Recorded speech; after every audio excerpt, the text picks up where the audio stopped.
Barang siapa yang beriman kepada Allah dan pada hari akhir, maka dia harus menghargai, menghormati tetangganya. Yukrim jarahu.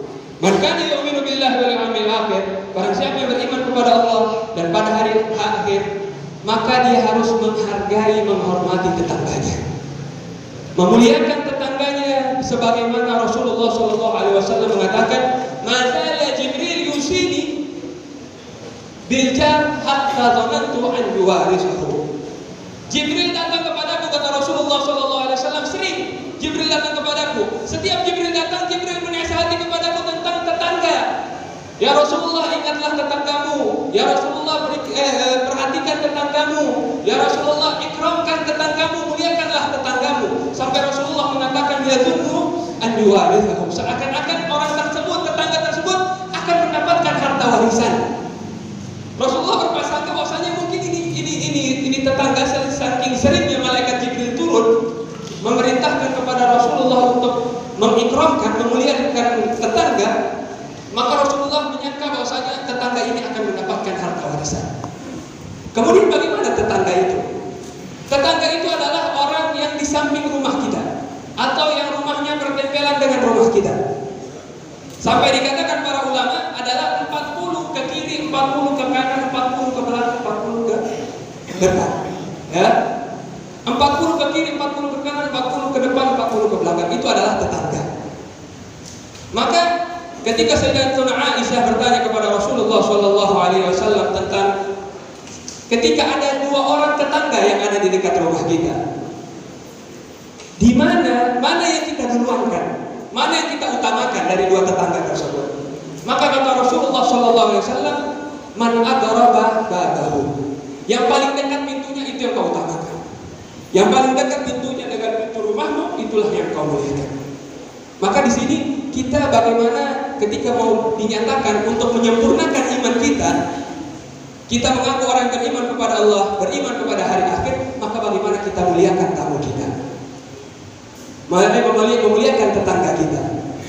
Dikatakan bahwasanya Malik bin Dinar ini mempunyai tetangga seorang Yahudi. Nah, tetangga ini membuat kamar mandi bertepatan bersampingan dengan rumahnya. Kemudian posisi rumah Malik bin Dinar ini ada lubang kecil, sehingga ketika si Yahudi tadi itu mau buang hajat di kamar mandi tersebut, maka kotoran itu masuk ke rumahnya Malik bin Dinar. Setiap hari begitu masuk ke rumahnya Malik bin Dinar. Malik bin Dinar ketika masuk kotoran tersebut dibersihkan, dicuci, disapu, tidak mengomentari tetangganya tersebut, tidak mengomentari kepada tetangga tersebut perkataan yang kotor. Dia tidak mengatakan ini kita di rumah mau disukasi kotor dan mau punya kotoran. Tidak. Malik bin Dinar tidak mengatakan hal seperti itu. Malik bin Dinar tetap setiap kotoran masuk dia kasih bersih, dia sapu, dia cuci. Akhirnya si Yahudi ini mulai tidak enak. Dengan hal tersebut. Maka si Yahudi tersebut datang kepada Malik bin Dinar. Apakah engkau tidak terganggu dengan apa yang aku telah lakukan kepadamu? Maka Malik bin Dinar mengatakan, aku tidak tersinggung, aku tidak pernah marah, karena Nabi Muhammad SAW meriwayatkan hadis kepada kami bahwasanya madalla Jibril yurisuni bil jar hatta yadunnu annahu yuwarithahu.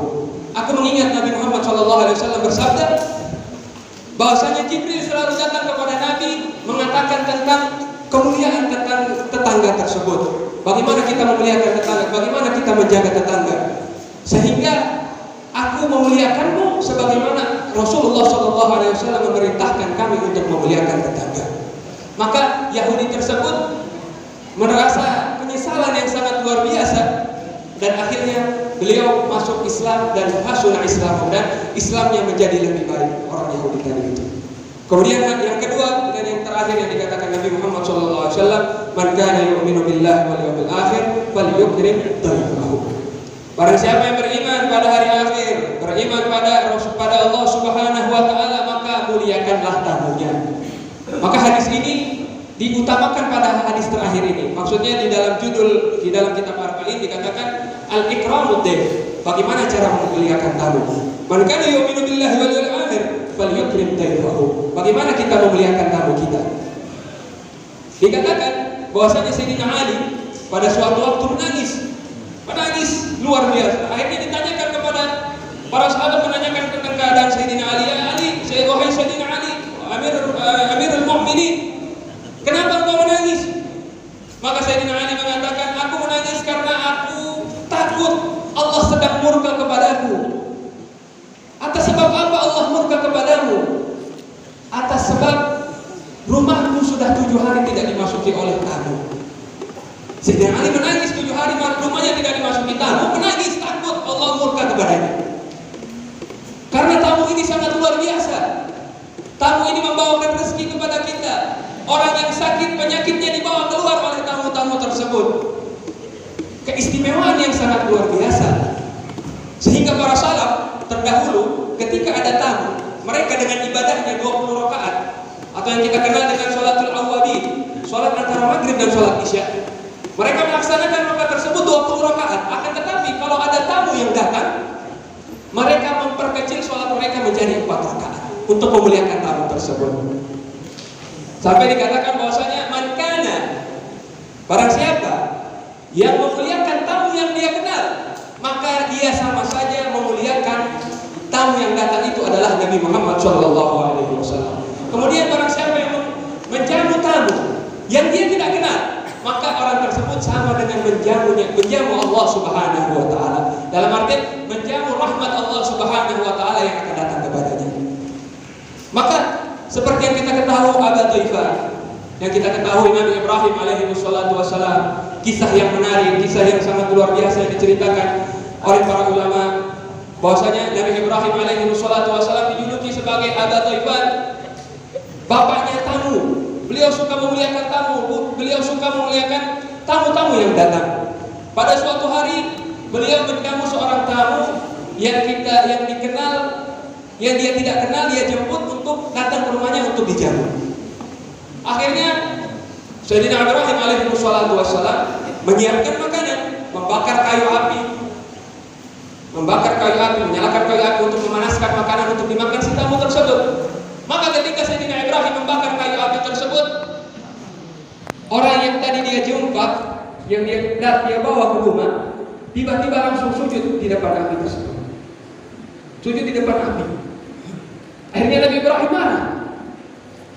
Apa yang kau lakukan? Karena yang menyembah api ini adalah Majusi, orang yang menyembah api. Maka ketika itu Sayyidina Ibrahim marah, sangat luar biasa. Marah, apabila kau mau makan, aku akan berikan makan kepadamu kalau engkau beriman kepada agamaku. Nabi Ibrahim mengucapkan seperti itu, marah, diusir orang tersebut. Akhirnya malaikat Jibril turun membawa wahyu dari Allah Subhanahu wa taala, mengatakan kepada Nabi Ibrahim, "Ya Ibrahim, apa maumu? Apa kuasamu? Aku menciptakannya sudah 70 tahun. Aku memberikan dia makan, aku memberikan dia minum. Dia tidak beriman kepadaku. Kamu tugasnya cuma kasih makan. Kenapa kau mengusir dia?" Kata Nabi Ibrahim, kata Allah Subhanahu wa taala kepada Nabi Ibrahim. Akhirnya Nabi Ibrahim merasakan penyesalan yang sangat luar biasa, dicari orang tersebut. Akhirnya ditemukan orang tersebut, mau dipanggil balik. Kata orang tersebut, apa? Apa yang menyebabkanmu untuk mengajak berubah balik? Tidak mungkin ada sesuatu, tidak mungkin sesuatu kecuali ada sesuatu yang membuatmu datang kepadamu kembali. Maka Sayyidina Ibrahim mengatakan bahwasanya Tuhanku memarahiku karena telah mentelantarkanmu sebagai tamunya. Akhirnya orang tersebut mengatakan kepada Nabi Ibrahim, apakah itu Tuhanmu? Ya, itu Tuhanku. Maka orang itu masuk ke dalam agama Nabi Ibrahim alaihi wassalam setelah mendengar apa yang telah diceritakan Nabi Ibrahim antara perkataannya, antara percakapannya dengan Allah Subhanahu wa taala. Maka kalau kita mau beriman, kita mau sempurnakan iman kita mau sempurnakan diri kita, mau sempurnakan keislaman kita, maka kita jaga mulut kita agar mengatakan yang baik dan tidak mengatakan yang buruk. Kita jaga diri kita untuk menjaga tetangga kita, menjaga perasaan mereka. Sampai dikatakan ya Abu Dzar, idza tabahta syai'an fa'aksimu markuha. Kalau ini ya Abadar, dikatakan kepada Rasul, ya Abadar, kalau kau masak, perbanyaklah kuahnya, kemudian berikanlah kepada tetangga-tetanggamu. Maka yang terakhir juga dikatakan, man kana yu'minu billahi wal yawmil akhir falyukrim dhaifahu. Kalau kita mau jadi orang-orang yang beriman yang sempurna dan kamil imannya, yang sempurna imannya, maka kita memuliakan tamu, memuliakan tetangga kita, dan menjaga lisan kita agar tidak berkata perkataan yang buruk. Kemudian yang terakhir, sunnah dari Nabi Muhammad SAW adalah sholawat kepada Nabi Muhammad. Kita perbanyak lagi sholawat kepada Nabi Muhammad. Kita perbaiki cara tidur kita. Dikatakan bahwasanya kalau kita mau mimpi Nabi Muhammad, kita perbaiki tidur kita. Sunnahnya menghadap kiblat, menutup aurat. Jangan tidur, biasakan tidur kita dalam keadaan aurat terbuka. Sebagian orang tidur malam tidak tutup aurat, pakai celana pendek. Usahakan kita memakai pakaian yang tertutup. Kita mau mimpi Nabi bagaimana sedangkan aurat kita terbuka dalam keadaan tidur? Bagaimana Nabi mudahkan kepada kita sedangkan aurat kita terbuka dalam keadaan tidur? Maka kita setidaknya tutup atau pakai celana yang agak panjang agar aurat kita tertutup ketika sedang tidur. Takutnya kita mati dalam keadaan tidak menutup aurat. Wa na'udzubillah min dzalik. Maka kita jaga cara tidur kita, setidaknya berwudu, kemudian menutup aurat agar kita bisa melihat Nabi Muhammad SAW. Kita baca sholat 5.000, 7.000, 10.000 kali, tapi ketika tidur kita tidak pakai adab Nabi Muhammad SAW. Bagaimana Nabi mau datang? Nabi tidak akan datang. Auratnya saja kita tidak tutup, aurat kita saja kita tidak tutup, apalagi Nabi mau datang kepada kita. Insyaallah perbanyak sholawat kepada Nabi Muhammad SAW, dan insyaallah kita akan selamat. Semoga juga masjid ini diperindah, diperbagus. Semoga donatur lebih bergerak lagi untuk mempercepat pembangunan masjid ini. Amin ya rabbal alamin. Wassallallahu ala wasallam. Alhamdulillahirabbil alamin.